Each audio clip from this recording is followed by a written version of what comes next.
Assalamualaikum warahmatullahi wabarakatuh. Waalaikumsalam warahmatullahi wabarakatuh. Saya ingin menanyakan masalah palsu. Di Palestina, ketika mati syahid katakan kita dengan mudah kita bisa merayakan. Nah, bagaimana dengan di Indonesia? Apakah mati syahid yang kita idam-idamkan itu bisa terwujud? Bagaimana umat Islam ini tidak marah ketika presidennya memaafkan gerombolan PKI dan diberikan kompensasi lagi? Seharusnya umat Islam itu marah kepada PKI yang tidak bertuhan. Ini mencederai akidah umat Islam. Nah, bagaimana cara kita untuk meraih syahid di Indonesia? Itu saja yang saya tanyakan. Assalamualaikum warahmatullahi wabarakatuh. Waalaikumsalam warahmatullahi wabarakatuh. Bismillah. Syahid itu ada dua macam. Ada syahid dunia, ada syahid akhirat. Nah, barang siapa yang mempertahankan hartanya dari perampok, umpamanya ada garong harta kita, kita mempertahankan harta kita, meninggal itu mati syahid. Itu syahid dunia, masih wajib dimandikan, dikafani seperti biasa, disolati. Kemudian ibu-ibu, bapak-bapak sakit mendadak, itu syahid juga, syahid dunia, masih tetap dikafani, ya dimandikan, dikafani, disolati. Nah, yang masih banyak syahid dunia itu mati mendadak, ya membela harta. Ya, kalau yang syahid karena berjuang membela agama Allah, itu syahid akhirat. Umpamanya terjadi perang. Kalau di Indonesia kan nggak terjadi peperangan. Kemudian kalau gitu kita perangi aja, nggak bisa, nggak boleh. Untuk mati syahid perang itu ada beberapa orang yang itu kemudian diperangi, nggak bisa supaya mati, kitanya mati dalam, nggak.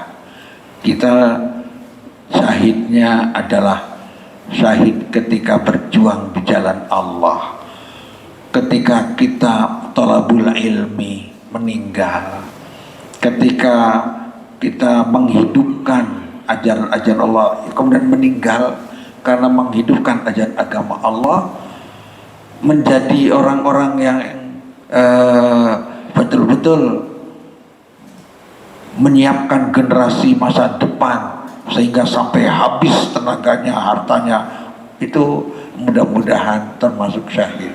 Ada 3 kelompok yang matanya tidak pernah melihat neraka, yaitu ainun harasat fi sabilillah, mata yang berjaga di jalan Allah. Berjaga di jalan Allah ini, ada yang nggak sholat nggak di kampung ini, ada yang nggak berzakat nggak di kampung ini nih. Nah, dijaga. Maka berusaha, kalau ada yang nggak sholat didatangi, sampean muslim mengapa nggak sholat jamaah? Bisa sholat tapi nggak berjamaah, ya masih sudah. Kalau nggak berjamaah tapi sholatnya jelas, ada nggak yang, mohon maaf kalau selalu menyimpang, ada perzinahan, ada perjudian. Nah, orang yang matanya selalu melihat itu juga insya Allah tidak akan melihat neraka. Orang yang selalu matanya menangis karena zikrullah, air matanya menangis ketika zikir, ya, bukan zikir-zikiran, bukan zikir yang disengaja dibuat-buat. Ada zikir yang sengaja, ada kondisi dimatikan, ada yang nangisnya apa, itu ada yang dibuat-buat, yang sendirian ketika berdoa nangis malam hari, itu matanya tidak akan melihat neraka. Itu juga dekat dengan mati syahid. Kemudian apalagi yang tidak mau melihat yang haram, yang haram semuanya ditutup, itu akan tidak melihat api neraka. Sama dengan orang-orang musyahid langsung masuk surga. Jadi di Indonesia untuk menggapai itu yaitu dengan menyiapkan generasi yang soleh. Kita mencoba masyarakat kita menjadi masyarakat yang dekat dengan agama Allah. Itu usaha begitu itu syahid. Ya, termasuk membela kedua orang tua supaya orang tuanya tetap mulia. Kalau punya orang tua, kita bela orang tua, kita berikan agar orang tua kita menjadi orang yang mulia, kita muliakan di dunia ini. Itu banyak sekali yang sama dengan mati syahid. Wallahu a'lam. Jadi tidak usah pergi ke sana, kita donasinya saja. Donasinya saja kalau ada. Kalau nggak ada, doa terus. Makanya mohon maaf, saya pakai qunut nazilah tadi itu. Itu tadi qunut nazilah supaya Allah menolong orang-orang mujahidin di Palestina, supaya Allah mengangkat Islam dan muslimin, supaya Allah menghancurkan penjajah, yaitu Zionis yang menjajah.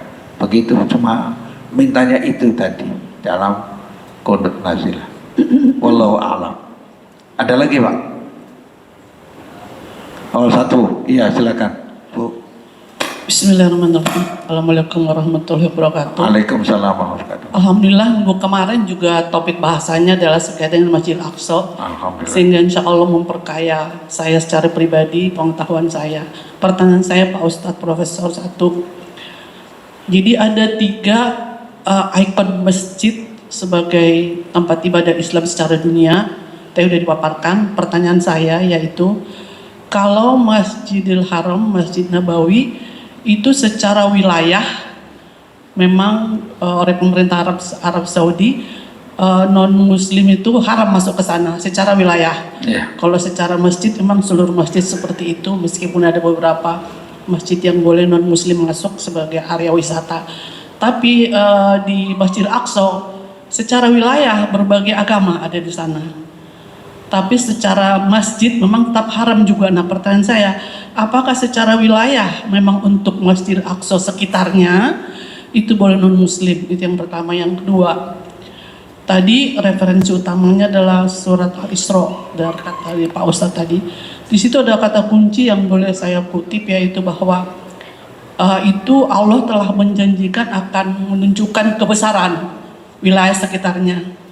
Nah pertanyaan kami, kalau wilayah Masjidil Haram dan Masjid Nabawi kebesaran sekitarnya kita bisa menikmati karena keamanan, tapi bukan berarti tidak ada kebesaran Allah di wilayah Masjid Aqsa. Nah apa yang harus kita cermati secara makro? Terima kasih Prof. Wassalamualaikum warahmatullahi wabarakatuh. Waalaikumsalam warahmatullahi wabarakatuh. Nah inilah yang memang harus diupayakan. Bagaimana supaya kita bisa mendapatkan nikmat-nikmat melaksanakan ajaran Nabi yang berkaitan dengan Masjidil Aqsa ini. Ya karena dijajah oleh orang-orang Israel, kita tidak bisa menikmatinya, tidak melihat kebesarannya. Maka sejak dulu umat Islam berusaha mengambilnya. Ketika Umar bin Khattab, kan zaman Umar bin Khattab diambil, dikalahkan Romawi itu, zaman Umar. Kemudian di masa Salahuddin Al-Ayyubi juga diambil. Nanti kurang tahu kapan lagi. Nah ini yang penting, umat Islam ini terus ya berusaha maksimal supaya keutamaan-keutamaan yang tadi itu bisa kita menikmatinya. Di Masjidil Haram tenang, di Masjid Nabawi tenang. Tapi kalau terjadi, na'udzubillah, di akhir zaman terjadi perang, apakah kemudian ada yang iseng ngebom Na'udzubillah. Kalau apakah memungkinkan, wallahu a'lam. Tapi walil ka'bati rabbun yahmiha. Kalau Ka'bah sudah terbukti Allah yang menjaganya sebagai kiblat muslim ya, sejak zaman Rasulullah lahir ya, ketika Abraha itu menyerang juga Allah menjaganya terus menerus itu. Tapi ada negara yang ingin supaya Masjidil Haram menjadi zona bebas untuk semua umat Islam. Kalau zona bebas ya, menjadi repot juga, siapa yang punya tanggung jawab, nanti nggak terurus, Oki aja nggak terurus, Muktamar Islam nggak terurus. Nah ini bagaimana? Nah di Masjidil Aqsa, keagungannya, kemuliaannya, bagaimana mewujudkan itu, ini kewajiban kita ya. Masya Allah, terima kasih ini untuk mengingatkan kita untuk menyiapkan generasi-generasi unggulan. Kalau negara Islam semuanya maju, jadi kalau main catur itu Bu ya, ingin yang di sana, ini yang samping-sampingnya dilemahkan semuanya, Saudinya, Qatarnya, Abu Dhabinya, semua, di Mesirnya diporak-porandakan. Sekarang lagi ngobok-ngobok Turkinya. Walaupun begitu Turki, Masya Allah, nantang itu. Kapal induknya, 2 kapal perangnya didekatkan dari kapal Amerika itu. Jadi yang ngebom itu, yang rumah sakit itu langsung dari kapal induk turun langsung. Seperti tahun 73 yang bapak-bapak yang sudah ini insya Allah punya pengetahuan. Tahun 73 itu kan terjadi peperangan di mana Israel berkoar bahwa umat Islam tidak mungkin bisa menghancurkan benteng Barlev. Benteng Barlev, benteng yang dibikin oleh Barlev dari Jerman. Tidak mungkin. Tapi kemudian ketika umat Islam yang bersatu itu cuma Mesir ya, dengan Sudan, dengan negara-negara sampingnya bersatu, itu bisa dibom masuk, membebaskan Sinai. Sudah tahu mau dibebaskan Sinai, sudah masuk, Amerika sudah membawa pesawat dari sampai ke Aswan. Aswan diancam akan dibom, dan dari belakang Amerika sudah ini. Sekarang ketika ini sudah merangsek membebaskan beberapa daerah, langsung kapal induknya datang. Sudah 2 atau 3 sekarang, wallahu a'lam. Ala kulli hal, ada yang punya kepentingan Palestina itu seakan-akan sebagai umpan, ingin mancing ikan kekayaan Timur Tengah. Kalau nggak ada Palestina, Israel nggak dikuatkan senjatanya, nanti negara-negara lainnya tidak beli senjata. Kalau tidak beli senjata, ada yang miskin, Bu. Siapa yang miskin? Yang jual senjata. Maka sengaja itu ya, sejak dulu memang peperangan itu diadu domba terus. Maka umat Islam jangan sampai di Indonesia ini mau diadu domba. Jangan sampai. Bahaya sekali. Bahaya mau diadu domba. Umat Islam wajib bersatu. Ya, NKRI katanya harga mati itu perjuangan para ulama-ulama kita. Nah, kalau umat Islam sudah nggak bersatu, sudah nggak tahu akan jadi apa. Wallahu a'lam. Jadi itulah bagaimana penjajah itu ingin melestarikan jajahannya sampai kapanpun. Sebab ternyata dari Maroko sampai Maroke ini negara-negara kaya semuanya, kaya sumber daya alam, kaya. Maka jadi lirikan, sampai pasirnya aja jadi rebutan, Bu. Ya, pasirnya aja.